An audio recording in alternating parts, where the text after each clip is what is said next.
Tes 1 2.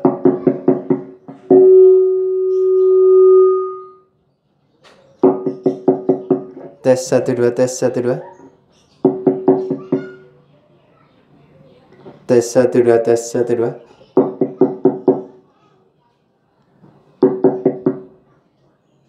Oke. Sudah tidak ada feedback. Alat anti feedback murah cuma 60.000 saja. Alatnya cuma sekecil ini, tanpa listrik, tanpa baterai, tinggal colok ke amplifier ataupun speaker aktif teman-teman. Sudah bisa jadi anti feedback, bener gak sih kayak gitu? Nanti kita akan langsung aja cobain dan kita bongkar. Alat ini fungsi utamanya sebetulnya ngapain sih alat ini? Ini banyak banget seliweran di online shop seperti Tokopedia, Shopee, dan kawan-kawan. Dijual dengan harga yang relatif murah karena emang bahannya dari plastik, knopnya pun knop beta ya. Dan jacknya juga jack pasaran dengan kabel pasaran seperti ini. Apakah alat ini benar-benar bisa menjadi anti feedback atau ternyata cuma dummy doang? Yuk langsung aja kita cobain ke amplifier toa dan speaker corong. Sebelum pakai anti feedback, seperti ini suaranya.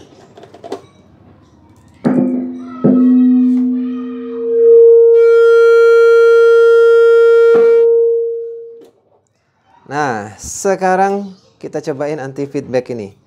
Pertama ini kita mentokin ke kanan dulu, ke jam 5.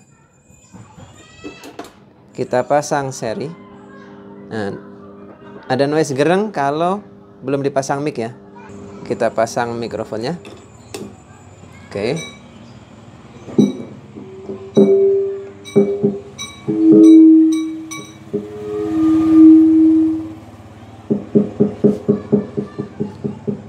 Semakin ke kiri, semakin kecil suaranya.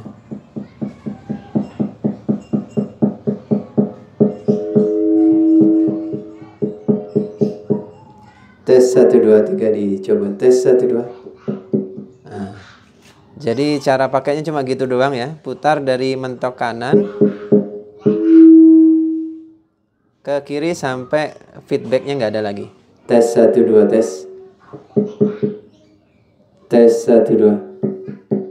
Dari percobaan barusan, mungkin teman-teman ngira alat ini bisa menghilangkan feedback. Iya, memang benar, alat ini bisa membantu menghilangkan feedback, tapi dengan cara menurunkan volume mikrofon. Jadi knop volumenya ini seperti volume eksternal gitu ya. Jadi ketika saya putar dia ke kiri, volume mikrofon itu mati. Putar ke kanan, volumenya membesar. Dan ketika ada feedback, kita putar ke arah tengah kan. Nah, ketika kita putar ke arah tengah, volume mikrofon itu turun, jadi feedbacknya menjadi hilang. Ya jelas, karena sensitivitas mikrofonnya langsung dibatasi. Jadi saya merasa ini semacam potensio volume biasa. Kemudian ada semacam rangkaian high cut alias low pass filter di dalam alat ini. Jadi ketika kita mainkan, frekuensi high-nya itu agak terpotong sedikit gitu ya. Nah, nanti kita akan lihat rangkaiannya dalamnya seperti apa dan proses kerjanya seperti apa. Langsung aja kita analisa menggunakan Smart V9. Sebelum pakai alat ini, magnitude dan phase-nya lurus ya teman-teman. Nah, ketika dipasang alat ini, apa yang berubah? Yuk kita perhatikan. Dan ketika dipasang R audio, frekuensinya ada yang terpotong seperti dugaan saya.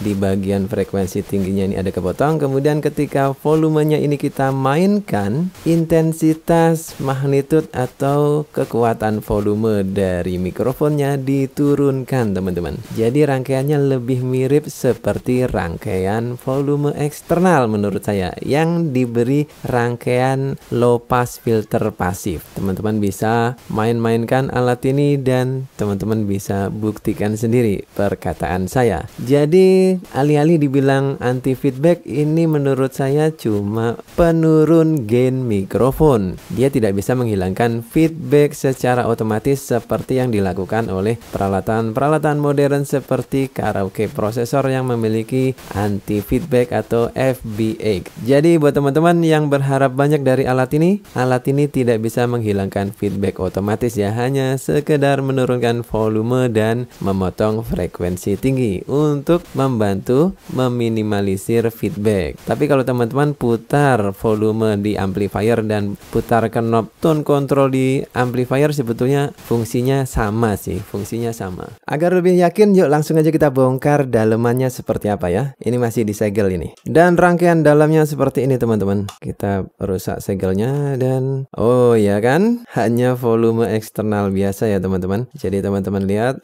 rangkaian dari jack mikrofon masuk ke potensio dan ada rangkaian low pass filter di sini, kapasitor ini dengan signalnya ini di jumper ke ground dengan ada resistor di sini ya. Oke, sesuai dengan pengamatan analisa kita di Smart V9, hasilnya sama persis. Dia adalah volume sekaligus high pass filter.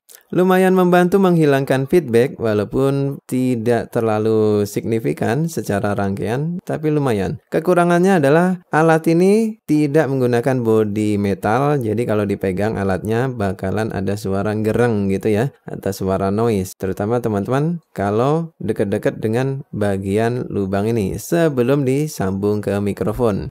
Jadi kalau belum disambung ke mikrofon, alat ini akan ada noise gitu ya ketika dicolokin ke amplifier. Oke, seperti ini ya ternyata rangkaian dalam dari alat ini. Alat anti feedback 60 ribuan. Seperti biasa teman-teman yang tertarik dengan alat ini, alat anti feedback murah cuma 60 ribuan. Link tempat saya beli saya cantumkan di bawah video ini. Dan buat kalian yang baru aja nongkrong di channel ini, video baru tayang setiap hari Senin, Rabu, Jumat jam 8 malam. Saya live streaming setiap hari Sabtu malam atau setiap hari Minggu malam jam 9. Dan juga ada live giveaway dan live lelang ya teman-teman. Kalau teman-teman perlu peralatan audio murah dengan harga yang sangat-sangat terjangkau, jangan lupa subscribe biar nggak ketinggalan info. Saya akhiri video kali ini. Terima kasih dan wassalamualaikum warahmatullahi wabarakatuh. Salam Krenyes.